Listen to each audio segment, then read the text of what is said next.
بہت بہت شکریہ احمد بلال محبوب صاحب. یقیناً پاکستان کے سیاستدان بہت مقبول رہے ہیں، اس میں کوئی شک نہیں، مگر یہ جو ڈرامائی تبدیلی ہم نے دیکھی ہے 6 ماہ کے عرصے میں، بلکہ شاید اس سے بھی کم عرصے کے اندر، عمران خان جو کہ شاید غیر مقبول ترین نہیں تو بہت ہی غیر مقبول ضرور تھے پچھلی مارچ میں، فیبرری میں اور اس سے پہلے جنوری میں، لیکن آج اچانک ہم دیکھ رہے ہیں کہ اس میں کوئی شک نہیں ہے پاکستان کے مقبول ترین رہنما ہے اور اپنی کامیابی کے جھنڈے وہ گاڑ رہے ہیں، چاہے وہ جائیں نہ جائیں. اور بڑی دلچسپ بات یہ ہے کہ لوگوں کو پتہ ہے کہ انہوں نے قومی اسمبلی میں نہیں جانا، اس کے باوجود ان کو آنکھ میچ کے ووٹ دے رہے ہیں. جی آپ درست فرما رہے ہیں عمران خان صاحب. یہ ووٹ آف لو کانفیڈنس میرا خیال ہے ایک ایسا ٹپنگ پوائنٹ تھا کہ اس کے بعد اور اس سے پہلے کی جو صورتحال ہے اس میں زمین آسمان کا فرق ہے. ووٹ آف لو کانفیڈنس سے پہلے بھی چونکہ بات ہو رہی ہے اب ضمنی انتخابات کی، تو اس سے پہلے کوئی 41 کے قریب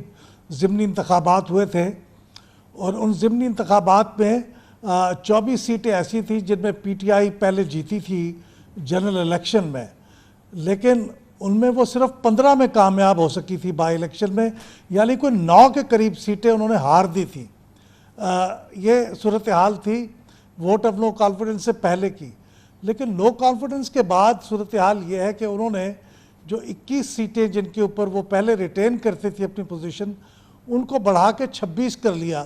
یعنی 5 سیٹیں کا گین ہوا. لیکن اس سے زیادہ سپیکٹیکولر جو چیز ہے وہ یہ ہے کہ ان کا جو ووٹ شیئر ہے اس میں بہت اضافہ ہوا ہے. جیسے آپ کرم کی آپ بات کر رہے تھے، اس میں 2021 میں ان کا ووٹ شیئر صرف 30% تھا اور تقریباً 24% تھا 2018 کے الیکشن میں، لیکن یہ 58% ہو گیا ہے کل کے الیکشن میں. 58% جو کہ ایک ٹریمنڈس انکریز ہے، یعنی 28 پرسنٹیج پوائنٹس کا انکریز ہے. تو اس میں تو کوئی شک نہیں ہے کہ آج جو ان کی پاپولیرٹی ویو ہے وہ انپریسیڈنٹڈ ہے، اور آج سے پہلے کبھی کوئی رہنما پاکستان کی ہسٹری میں 8 بیک وقت سیٹوں پہ الیکشن نہیں لڑا اور ان میں سے 7 میں جیتا. بھٹو صاحب 6 سے لڑے تھے اور وہ 5 پہ جیتے تھے، اور خود عمران خان صاحب 1997 میں 1997 میں 8 پہ لڑے تھے، لیکن 8 پہ ہار گئے تھے. لیکن اب یہ 8 پہ لڑے ہیں اور 7 پہ جیت گئے ہیں، تو یہ بہت انپریسیڈنٹڈ ہے، اس میں کوئی شک نہیں. لیکن اس میں پھر ایمفسائز کروں گا کہ یہ تبدیلی کتنی پائیدار ہے، یہ پاپولیرٹی کتنی پائیدار ہے. یہ ہم دیکھ سکتے ہیں کہ 6 مہینے میں چیزیں اتنی بدلی ہیں، تو کیا 6 مہینے میں پھر بھی بدل سکتی ہیں؟ اس بات کے امکانات تو ہیں. تو یہ فرمائیے گا کہ یہ اس کے باوجود ہے کہ ان کی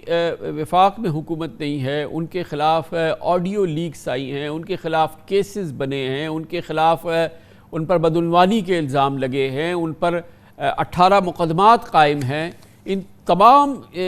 پس منظر کے باوجود عوام کا لگاؤ ان کے ساتھ بڑھتا جا رہا ہے. جی یہ بھی درست ہے کہ یہ تمام چیزیں جو کہ ہماری ٹریڈیشنل پالیٹکس میں جس سے فرق پڑتا ہے ایک شخص کی پاپولیرٹی پہ، اور وہ کبھی عرش سے فرش پہ آ گرتا ہے، ماضی میں ایسے ہوا ہے،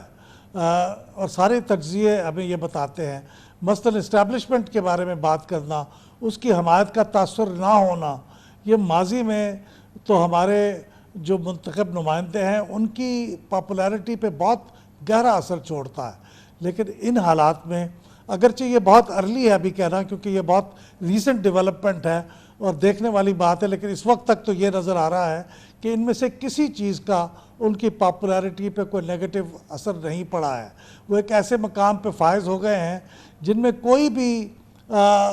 فائر ان کو ٹچ نہیں کرتا. بہت سے نشانے ہیں جو ان کے اوپر کیے جاتے ہیں، لیکن کوئی بھی نشانہ ان کو چھو کے نہیں گزرتا. تو اس وقت تک تو یہ صورتحال ہے. لیکن میں ایک بار پھر یہ کہوں گا کہ آج کے زمانے میں یہ چیزیں ناپائیدار بھی بہت ہوتی ہیں. جی ہاں، مگر یہ فرمائیے گا کہ یہ اس بات کے کتنے امکانات ہیں کہ اقتدار میں رہنے والی جماعت جو ہے وہ تیزی سے مقبولیت حاصل کرے، اور حزب اختلاف میں رہنے والی جماعت یا جو اس وقت اپوزیشن کی نمائندگی کر رہی ہو یا جس کی مقبولیت ہو، اس کی مقبولیت تیزی سے کم ہو. یہ ہو تو سکتا ہے، مگر شاید پاکستان میں اقتدار میں رہتے ہوئے اتنی ڈرامائی بہتری آنا شاید ہم نے اس سے پہلے کبھی دیکھا تو نہیں ہے. دنیا میں بھی شاید ایسا ہونا ذرا ممکن نہیں ہوتا. جی آپ درست فرماتے ہیں، اور خاص طور پہ وہ جب ایسے مشکل حالات ہوں جس میں حکومت کے پاس لوگوں کو دینے کے لیے اور خوش کرنے کے لیے بہت ہی کم چیزیں ہوں، بلکہ نہ ہونے کے برابر ہیں، لوگوں کو ناراض کرنے کے لیے بہت سی چیزیں ہیں جو ناراضگی کا سبب بن سکتی ہیں، لیکن خوش کرنے کے لیے ان کے پاس کچھ بھی نہیں ہے۔ تو ایسے حالات میں جو پارٹی حکومت میں ہے ان کا مقبولیت اس طرح سے گین کر لینا کہ وہ مقبول ترین شخص کا اپوزیشن میں مقابلہ کرے اور ان کو ہرا دے، یہ بہت ہی مشکل لگتا ہے آنے والے دنوں میں، جب تک کہ کوئی بہت ڈرامائی تبدیلی نہ ہو جائے اور یہ جو حزب اقتدار ہے آج کی، یہ کسی وجہ سے یہ بھی حزب اختلاف میں آ جائے اور پھر وہ لیول پلینگ فیلڈ ہو کہ دونوں حزب اختلاف میں ہوں اور پھر وہ مقابلہ کریں۔ اور اس بات کو میں رول آؤٹ نہیں کرتا کہ کل کو یہ حکومت بھی باہر آ جائے اور پھر یہ مقابلہ ہو کسی کیئر ٹیکر کے مقابلے میں، اور کیئر ٹیکر شاید کوئی لمبے عرصے کے لیے موجود ہو۔ اب سے 6 ماہ پہلے تک کی اپوزیشن تھی، اس کو عمران خان کا اقتدار پلٹنا، اس کا تختہ پلٹنا جو ہے